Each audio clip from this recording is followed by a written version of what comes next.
Polestar 4? Is it a sedan? Is it a coupe? Is it an SUV? I don't know. Polestar intentionally tries to blur the lines and break the preconceived notions of what vehicle categories should be. For some folks, they might want a specific tool for the job, but for many people, this might be the perfect compromise. Either way, the Polestar 4 just put its for sale sign on American soil. So let's find out, is it the perfect blend of vehicle types? We'll look at cozy comfort, driving performance, planets, crazy roof glass, and no rear glass. We have a lot to get into.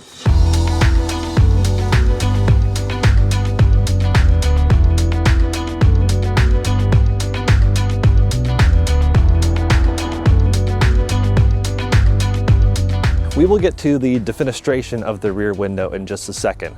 But as a whole, I think this thing is gorgeous. Scandinavian design is something that has really set apart Polestar and its sister company Volvo apart from the rest of the playing field. Minimalist while still retaining a functional athletic posture.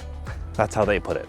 The current Polestar 2 that is now shipped around the world and the new Polestar 3 flagship car leaned a bit more into the harsh sculpted line designs. Still really cool and Scandinavian. The Polestar 4 leans a bit more into the curves department. The color palette isn't very huge. It's very muted and Scandinavian by design, although I do like all the colors. I'd personally probably opt for something like the white snow color or the matte gold, which unfortunately isn't here, but that's my first choice. Polestar has also been known to wear its tech on its sleeve, showcasing the tech in the form of a smart zone on the front of like the Polestar 2 and the Polestar 3, labeling everything, keeping it very clear and centered. On the Polestar 4, they took a bit of a different approach, splitting things out. They have the radar down here like many cars, and the camera up here for the 360 view, which sticks out like a sore thumb if you ask me, but hey, maybe in a darker color, this will hide. This is the 22-inch performance wheel. There's also a 21-inch on the normal dual motor, and then a 20-inch on the rear wheel drive. The 20-inch is a bit more of an aero wheel, a bit uglier, but functional, and it gives you the most range possible. Behind these big wheels are big brakes. That's partially what the big wheels help you out with, and that gives you these Brembo brakes as part of the performance package,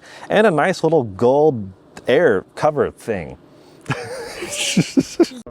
Polestar is also known for labeling things like subtitles or captions. In this case, the car, the battery capacity, and the motor power. It's pretty cool, but it looks like it would come off if you're not a fan. Further down at the bottom is a bit of cladding, which in this case is actually paint matched to the color of the car, giving it kind of a stronger, bulkier look. More aggressive, perhaps. But you can also get that in black, which then makes the silhouette of the car look a bit sleeker. This whole idea of a taller sedan to pretend like it's an SUV is not actually a new thing. Polestar 2 did that before, and so does the Toyota Crown. They kind of blur the lines.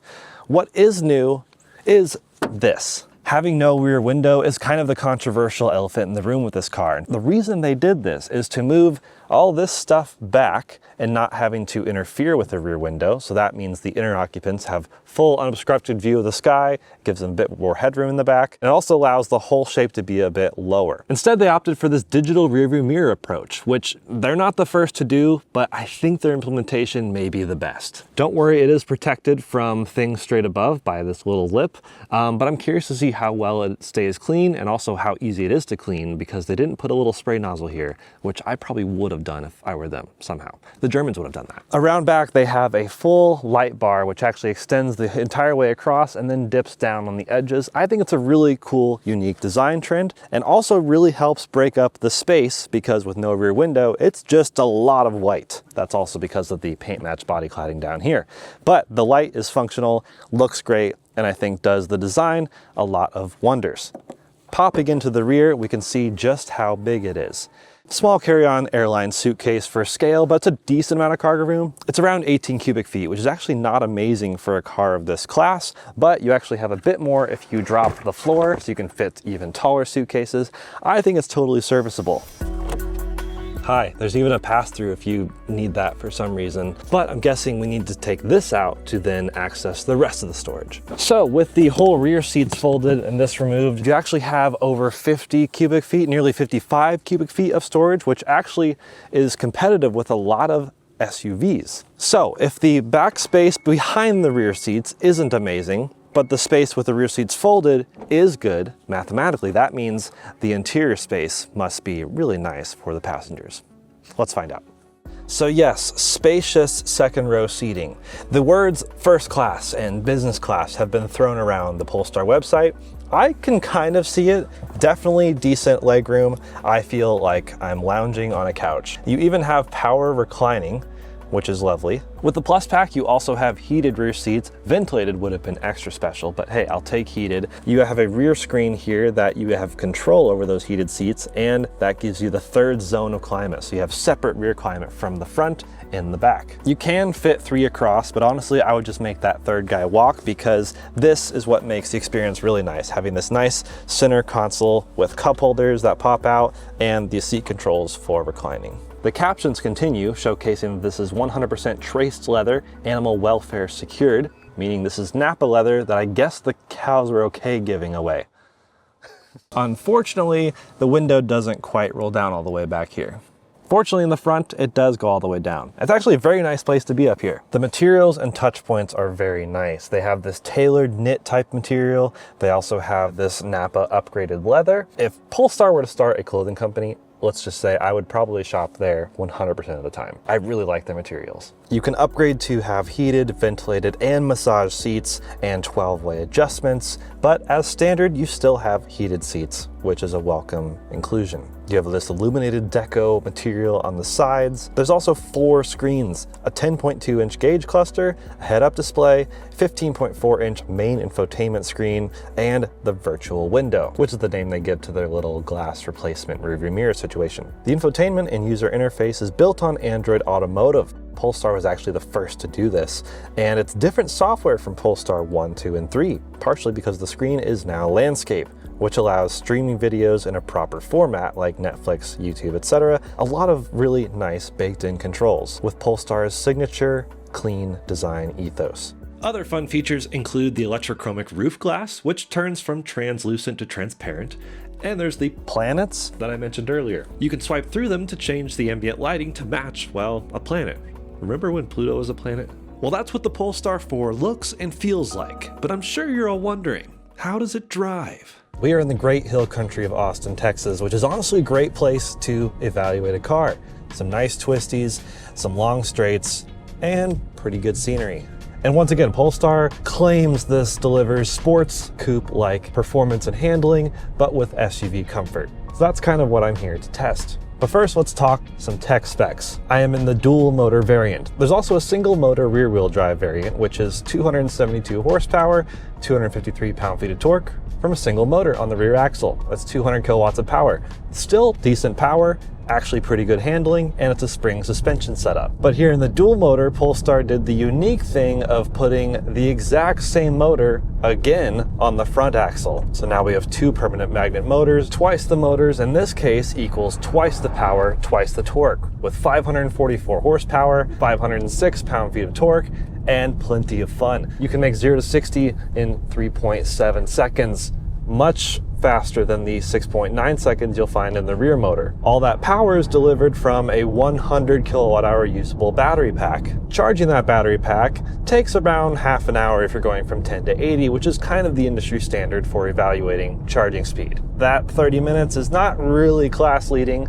but it's also kind of on par with average. You know, the best selling EV in the world is the Tesla Model Y, which has about the exact same charging performance. However, this isn't quite as efficient. You'll expect between 250 and 280 miles on a full charge, unless you get the rear-wheel drive variant, which will extend beyond 300 miles. Barely, but technically beyond. This performance pack with the biggest wheels does mean best possible grip with the summer tires it comes on and really precise road feel.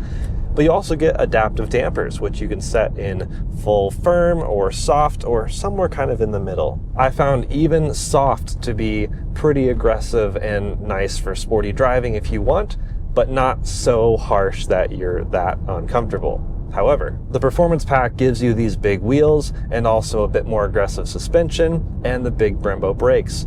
Uniquely to Polestar, performance pack doesn't actually give you more power, and I think that's okay. It's plenty of power in the dual motor variant, and I believe that makes this the quickest Polestar they've ever made. The performance pack is cool, gives you these yellow seat belts, which obviously means speed, but I would honestly find the normal dual motor to be just fine. In fact, having a little extra tire sidewall on the 21-inch wheels might lead to a little bit more comfort. Road noise is impressively light. It's very easy to have a soft-spoken conversation with your passengers because you just feel so nice and isolated from the outside world, which at this point in Austin, Texas is a bug-infested world. I'm happy with that. But the seats are really comfortable, the driving position's really comfortable, the materials are really comfortable. Some people may be offended by the lack of physical controls, but as long as the screen is nice and responsive, which it seems like this one is, then you can access everything pretty easily.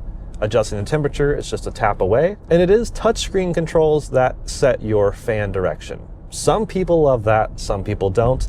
I'm personally okay with it because it does allow me to save it to my driver profile. In my personal car, it's one of those things where I just set it and forget it. But for those who love that precise control of physical vents, this doesn't have it. But the screen itself is nice, intuitive, easy to use, and I love having the driver display with the map overlaid no matter what's happening in the center screen.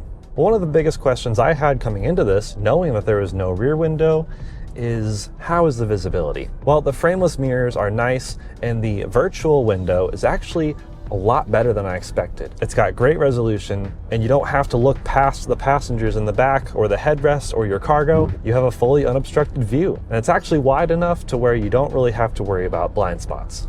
When driving, you have 2 levels of one-pedal driving, or you can turn it off entirely. Choice is great, and I find the one-pedal driving to be really quite smooth and nice to use. I love it on a tie setting, but a lot of people may be approaching this from a gas car, in which case they may want to turn it off at first and gradually work their way up. I find the steering wheel controls also pretty intuitive. You can actually adjust your one-pedal driving or your accelerator feel on the fly, but there's unfortunately no direct drive modes. I'd personally love to be able to save, say, a comfort mode with light steering and maybe soft suspension, and then a performance mode that dials everything up in one click. At the moment, it actually takes a few taps to go into the drive modes. You can set shortcuts to different things, but it's still not quite as simple as eco, normal, sport drive modes. But I haven't found any of the drive settings to be offensive, so personally I could get in and drive and then dial it in later at a stoplight perhaps. Polestar expects this to be another big seller alongside the Polestar 2. Maybe not quite as high sales because this is a jump in price, but it's still relatively attainable for those looking for kind of a luxury, mid-luxury level SUV coupe sedan thing. Pricing starts around $57,000 including destination charge, and it skyrockets all the way up to the mid-80s if you have every single box checked. It's a brand new car hitting the US market, and if you're interested in it, or say the Polestar 2, maybe even some of the competition like the Porsche Macan EV or BMW iX3 or X4, check out kvb.com for a fair purchase price for any of those cars. And until next time, imagine me driving in the hill country in Austin, Texas in a Polestar 4 because honestly, I'm pretty thrilled to be doing this as long as they let me keep this car, which unfortunately is only a few more minutes. See you next time.